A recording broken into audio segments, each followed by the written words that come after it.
Hi, എല്ലാവർക്കും നമസ്കാരം. Welcome back to ജെയിം ജേണി. മൂന്ന് അപ്ഡേറ്റുകൾ മാത്രമാണ് പറയാനുള്ളത്. നേരെ അപ്ഡേറ്റിലേക്ക് പോകാം. ഒന്നാമത്തെ അപ്ഡേറ്റ് എന്ന് പറയുന്നത് വേട്ടയൻ എന്ന് പറയുന്ന സൂപ്പർ സ്റ്റാർ രജനീകാന്ത് നായകനായിട്ട് വരുന്ന സിനിമയെ കുറിച്ചാണ്. ജ്ഞാനവേലാണ് ഇതിന്റെ ഡയറക്ടർ. ഫുൾ നെയിം എന്താണ്? TJ ജ്ഞാനവേൽ അല്ലെ? തന്നെയല്ലേ? എന്തായാലും പുള്ളിക്കാരൻ അതിന്റെ ഡയറക്ടർ. പുള്ളിക്കാരൻ എന്ന് പറയുമ്പോൾ ആദ്യം തന്നെ ഓർമ്മ വരുന്നത് ജയ് ഭീം എന്ന് പറയുന്ന സിനിമയാണ്. ജയ് ഭീം സൂര്യനെ വെച്ചിട്ട് ഗംഭീരമായിട്ടൊരു സിനിമ ചെയ്തിട്ടുള്ളത്. അവാർഡ് കിട്ടിയ സിനിമയാണ്. സൂപ്പർ സിനിമയായിരുന്നു. തിയേറ്റർ റിലീസ് അല്ലായിരുന്നു, OTT ആയിരുന്നു. തിയേറ്ററിൽ കണ്ടിരുന്നെങ്കിൽ എന്നൊക്കെ തോന്നിയുള്ള സിനിമയാണ്. എന്ന് വെച്ച് OTT കണ്ടുകൊണ്ട് പ്രത്യേകിച്ച് നഷ്ടമൊന്നും തോന്നിയിട്ടില്ല. അമ്മാതിരി കിടിലൻ സിനിമയായിരുന്നു. പക്ഷേ ഇവിടെ രജനീകാന്തിനെ വെച്ച് വേട്ടയിൽ എന്ന് പറയുന്ന സിനിമ ചെയ്യുമ്പോൾ അത്തരത്തിലുള്ള ഒരു സാധനമല്ല നമ്മൾ പ്രതീക്ഷിക്കുന്നത്. അറ്റ്ലീസ്റ്റ് ഞാനെങ്കിലും പ്രതീക്ഷിക്കുന്നത്, എക്സ്പെക്ട് ചെയ്യുന്നത് അത്തരത്തിലുള്ള ഒരു സിനിമയല്ല. കാരണം ഇതിന്റെ ട്രെയിലറും മറ്റു സംഭവങ്ങളൊക്കെ കാണുമ്പോൾ തന്നെ കുറച്ചൊരു മാസ് രജനീകാന്ത് സാധനങ്ങളൊക്കെ ഫിൽ ചെയ്തിട്ടുള്ള ഒരു ഒരു കൊമേഴ്ഷ്യൽ സാധനമാവുന്നതാണ് തോന്നുന്നത്. അത് ഇതിന്റെ ടീസർ മറ്റു സംഭവങ്ങളൊക്കെ കാണുമ്പോൾ തോന്നിയിട്ടുള്ള കാര്യമാണ്. പിന്നെ രജനീകാന്ത് ആകുമ്പോൾ ആ ഒരു സ്വാഗും ആ ഒരു സ്റ്റൈലും ഒക്കെ മിക്സ് ചെയ്തൊരു ഒരു വെറൈറ്റി സാധനം തന്നെയായിരിക്കും. പിന്നെ ഇതിൽ അഭിനയിക്കുന്ന ആളുകളാണെങ്കിലും അമിതാഭ് ബച്ചനൊക്കെ പ്രധാന റോളാണ് വരുന്നത്. അമിതാഭ് ബച്ചന് വേണ്ടിയിട്ട് സൗണ്ട് കൊടുത്തിരുന്നത് നമ്മുടെ പ്രകാശ് രാജ് ആയിരുന്നു. പക്ഷെ അത് പിന്നീട് സാങ്കേതിക വിദ്യ ഉപയോഗിച്ചിട്ട് വോയിസ് മാറ്റി അമിതാഭിന്റെ സൗണ്ടിനെ മിക്സ് ചെയ്ത് കൊടുത്തിട്ടുണ്ട്. അത് സൂപ്പറായിട്ട് വന്നിട്ടുണ്ട്. എനിക്കത് മനസ്സിലായത് തിയേറ്ററിൽ നിന്ന് ഇതിന്റെ ഒരു ഏത് സിനിമയായിരുന്നു എനിക്ക് കറക്റ്റ് ഓർമ്മയില്ല. തിയേറ്ററിൽ നിന്ന് പടം കാണുമ്പോഴാണ് എന്തായാലും. അത് കാണുന്ന സമയത്ത് ഇതിന്റെ ഒരു ദേവര കാണുന്ന സമയത്താണ് കേട്ടോ ഇതിന്റെ ടീസർ അവരവിടെ പ്ലേ ചെയ്തിട്ടുണ്ടായിരുന്നു. അപ്പോഴാണ് അത് കറക്റ്റ് ആയിട്ട് മനസ്സിലായത്. എന്തായാലും സിനിമയുടെ അപ്ഡേറ്റ് ഒന്നുമല്ല. നാളെ ഒക്ടോബർ 2 ഇതിന്റെ ട്രെയിലർ വരുന്നുണ്ട്. ട്രെയിലർ ഫ്രം October 2 എന്ന് പറഞ്ഞൊരു പോസ്റ്ററും അവർ പുറത്തുവിട്ടിട്ടുണ്ട്. സൂപ്പർ സാധനമാണ്, ഒന്നും പറയാനില്ല. കാരണം നമ്മൾ വളരെയധികം പ്രതീക്ഷയോടെ കാത്തിരിക്കുന്നു എന്നല്ലാതെ വേറെ എന്തെങ്കിലും പറയാനുള്ളത്. October 10 റിലീസ് അല്ലേ? October 10 world wide release. അതും കൂടെ ഉണ്ട് കേട്ടോ. കങ്കുവ എന്ന് പറയുന്ന സിനിമ ഈ സിനിമയുടെ റിലീസിനോട് അനുബന്ധിച്ചാണ് ഈ ഒരു ക്ലാഷ് വന്നപ്പോൾ ക്ലാഷ് വേണ്ട എന്ന് വിചാരിച്ചിട്ടാണ് മാറ്റി വെച്ചിട്ടുള്ളത്. അത് വേറൊന്നും കൊണ്ടല്ല, അത്രയും മുതൽ മുടക്കുള്ള സിനിമയാണ്. അത്രയും 400 കോടിയോളം ബജറ്റ് വരുന്ന സിനിമയാണ്. സോ അതുകൊണ്ട് ഒരു ക്ലാഷ് വെക്കുന്നത് ബുദ്ധിയല്ല, വളരെ ബുദ്ധിപരമായിട്ടുള്ള തീരുമാനമായിരുന്നു ഡേറ്റ് മാറ്റുക എന്നുള്ളത്. അത് നവംബർ 14 സിനിമ വരികയും ചെയ്യും. എന്തായാലും ഇവിടെ പോസ്റ്ററിൽ പ്രത്യേകിച്ചൊന്നും പറയാനില്ല. നമ്മളിത് മുമ്പ് കണ്ടിട്ടുള്ള ടൈപ്പ് രജനീകാന്തിന്റെ ഒരു പിക്ക്, പിന്നെ കുറെ ബുള്ളറ്റിന്റെ മറ്റേ ഷീൽഡുകൾ, അതൊക്കെയാണ് കാണാനുള്ളത്. സോ നാളെ ട്രെയിലർ വരട്ടെ, അപ്പോഴേക്കും നമുക്ക് ഏകദേശം ഐഡിയ കിട്ടും. അടുത്ത അപ്ഡേറ്റ്, നമ്മുടെ മമ്മൂക്ക നായകനായിട്ട് വരുന്ന സിനിമ, നമ്മുടെ മഹേഷ് നാരായണൻ സംവിധാനം ചെയ്യുന്ന ലാലേട്ടൻ, സുരേഷ് ഗോപി എന്ന് പറയുന്നത് പിന്നീട് മാറ്റി കുഞ്ചാക്കോ ആണുള്ളത് എന്ന് പറയുന്നുണ്ട്.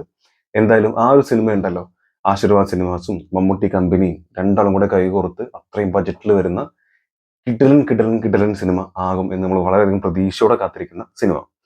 അതിന്റെ അപ്ഡേറ്റ് ആണ്. മമ്മൂട്ടി അലോട്ടഡ് 150 ഡേയ്സ്, 150 ദിവസം of shoot for Mahesh Narayan movie. 150 ദിവസം കൊടുത്തിട്ടുണ്ട് എന്നാണ് പറയുന്നത്. So till the next year June Mammootty will be doing only 2 movies. One is with Jithin K Jose and other one with Mahesh. അത് ജിതിൻ കെ ജോസുമായിട്ട് വരുന്ന സിനിമയും നമ്മുടെ വില്ലൻ ക്യാരക്ടർ ചെയ്യുന്ന സിനിമ, വിനായകൻ നായകനായിട്ട് വരുന്ന ആ സിനിമ. പിന്നുള്ളത് ഈ മഹേഷ് നായരനായിട്ട് വരുന്ന ഈ ഒരു സിനിമയാണെന്നാണ് പറയുന്നത്. പെർഫെക്റ്റ് ആയി റിലീസ് പ്ലാൻ ചെയ്താൽ ഷൂട്ട് തീർത്ത പടങ്ങൾക്ക് 3 സീസൺ ടൈം ഗ്യാപ്പ് അനുസരിച്ച് റിലീസ് ചെയ്യുകയും ചെയ്യാം. December release Dominic, March last release bazooka, Onam release Jithin movie. ഇതിന് പേരിട്ടിട്ടില്ല. വമ്പൻ സാധനമാണ് വരുന്നത്. കാരണം ബസൂക്ക ആണെങ്കിലും ഡൊമിനിക്കൊക്കെ ആണെങ്കിലും, ഡൊമിനിക്കിന്റെ ഫസ്റ്റ് ലുക്ക് തന്നെ സൂപ്പർ സാധനമായിരുന്നു. ഭയങ്കര രസമായിട്ട് ഫീൽ ചെയ്തിട്ടുണ്ടായിരുന്നു. ഈ പറഞ്ഞ പോലെ ഒരു ഷെർലക് ഹോംസ് സ്റ്റൈൽ പരിപാടി. ബസൂക്കിലേക്ക് വരുമ്പോൾ നമ്മൾ ചെയ്യാത്ത റോളൊന്നുമില്ല ബൈ എന്ന് പറഞ്ഞ ഒറ്റ ഡയലോഗ് തന്നെ ഇപ്പൊ കത്തി കയറിക്കൊണ്ടിരിക്കുകയാണ്. ജിതിൻ കെ ജോസിന്റെ സിനിമയാണെങ്കിലും മറ്റൊരു വില്ലൻ ക്യാരക്ടർ എടുക്കുന്നു പറയുമ്പോൾ തന്നെ അതിന്റെ ഇമ്പോർട്ടൻസ് എത്രമാത്രം ഉണ്ടാവും എന്ന് ആലോചിച്ച് നമുക്ക് മനസ്സിലാവുന്ന കാര്യമുള്ളൂ. നായകൻ വിനായകനാണെന്നൊക്കെ പറയുമ്പോഴും വില്ലൻ ക്യാരക്ടറാണ് സത്യത്തിൽ ഇതിലെ നായകൻ എന്നുള്ളത് ചിന്തിക്കാവുന്നതേ ഉള്ളൂ. അപ്പോ പടം വരട്ടെ. എങ്ങനെയാണ് പറയുന്നത്, 150 ദിവസം അലോട്ട് ചെയ്ത് പറഞ്ഞാൽ 5 മാസം. 5 മാസം ഒരു സിനിമയ്ക്ക് വേണ്ടി കൊടുക്കുക എന്ന് പറഞ്ഞാൽ അത്രയും ഇമ്പോർട്ടന്റ് റോൾ തന്നെ ആയിരിക്കുമല്ലോ. അതുകൊണ്ട് തന്നെയാണ് അതങ്ങനെ കൊടുത്തിട്ടുണ്ടാവേണ്ടതും. എന്തായാലും കിടു. ഇനി പറയാനുള്ളത് ഒരു അപ്ഡേറ്റ് എന്ന രീതിയിലുള്ള ഒരു വാർത്ത എന്ന രീതിയിലാണ്. അതായത് നമ്മുടെ കർത്താവിന് സ്തുതി എന്ന് പറഞ്ഞ പാട്ട് ബോഗൻവില്ലയിലെ അൻവർ റഷീദ് സംവിധാനം ചെയ്യുന്ന, അമൽ നീരദ്, ഇന്നലെയും അൻവർ റഷീദ്, ഇത് അങ്ങോട്ടും ഇങ്ങോട്ടും കളിച്ചുകൊണ്ടിരിക്കുകയാണ്. അമൽ നീരദ് സംവിധാനം ചെയ്യുന്ന ആ ഒരു സിനിമയിലെ പാട്ട് വന്നിട്ടുണ്ടായിരുന്നു. ജ്യോതിർമയും കുഞ്ചാക്കോ ബോബനൊക്കെ കീടലും സ്റ്റെപ്പൊക്കെ ആയിട്ട് പൊളി പരിപാടിയായിരുന്നു. എന്തായാലും ക്രിസ്ത്യാനികൾക്കെതിരെയുള്ള ഗൂഢശ്രമം, ബോഗൻവില്ലയിലെ സ്തുതി പാട്ടിനെതിരെ പരാതിയുമായി സീറോ മലബാർ അൽമായ ഫോറം. ഈ സീറോ മലബാർ എപ്പോഴും ഇതുപോലത്തെ പ്രശ്നങ്ങളായിട്ട് വരാറുണ്ട്. എന്തായാലും വാർത്ത എന്താണെന്നുള്ളത് ജസ്റ്റ് ഒന്ന് വായിക്കാം. എന്നോട് കുറെ ആളുകൾ ചോദിച്ചിട്ടുണ്ട്, അതുകൊണ്ട് ഇത് ഇവിടെ വെച്ചിട്ടുള്ളത്. അല്ലെങ്കിൽ ഞാൻ ഇവിടെ വെക്കില്ലായിരുന്നു. ഒന്ന് രണ്ട് ആളുകൾ ഇങ്ങനെ ഇങ്ങനെ എന്താണ് പാട്ട് മാറ്റി ഡിലീറ്റ് ചെയ്തെന്നൊക്കെ പറഞ്ഞ് കേൾക്കുന്നുള്ളതൊക്കെ അറിയുന്ന ആളുകൾ ചോദിച്ചിരുന്നു. അപ്പൊ അങ്ങനെ ഡൗട്ട് ഉണ്ടോ എന്ന് വിചാരിച്ചിട്ടാണ് ഞാൻ ഇങ്ങനെ ഈ ന്യൂസ് ഇവിടെ വെക്കുന്നത്. അമൽനിര സംവിധാനം ചെയ്ത് റിലീസിനൊരുങ്ങുന്ന ബോഗൻവില്ല സിനിമയുടെ പ്രൊമോ ഗാനത്തിനെതിരെ പരാതിയുമായി സീറോ മലബാർ അൽമായ ഫോറം ഭൂലോകം സൃഷ്ടിച്ച കർത്താവിന് സ്തുതി എന്ന് തുടങ്ങുന്ന ഗാനത്തിനെതിരെയാണ് കേന്ദ്ര സർക്കാരിന് സംഘടന പരാതി നൽകിയത്. ഗാനം ക്രിസ്ത്യൻ പശ്ചാത്തലം വികലമാക്കിയാണ് അവതരിപ്പിച്ചതെന്നും കേരളത്തിലെ ക്രൈസ്തവർക്കെതിരെയുള്ള ഇത്തരം ഗൂഢശ്രമങ്ങളും മാറ്റങ്ങളും തിരിച്ചറിഞ്ഞ് ഇടപെടണമെന്നുമാണ് കേന്ദ്ര വാർത്താ വിതരണ പ്രക്ഷേപണ മന്ത്രാലയത്തിനും സെൻട്രൽ ബോർഡ് ഓഫ് ഫിലിം സർട്ടിഫിക്കേഷനും നൽകിയ പരാതിയിൽ പറയുന്നത്.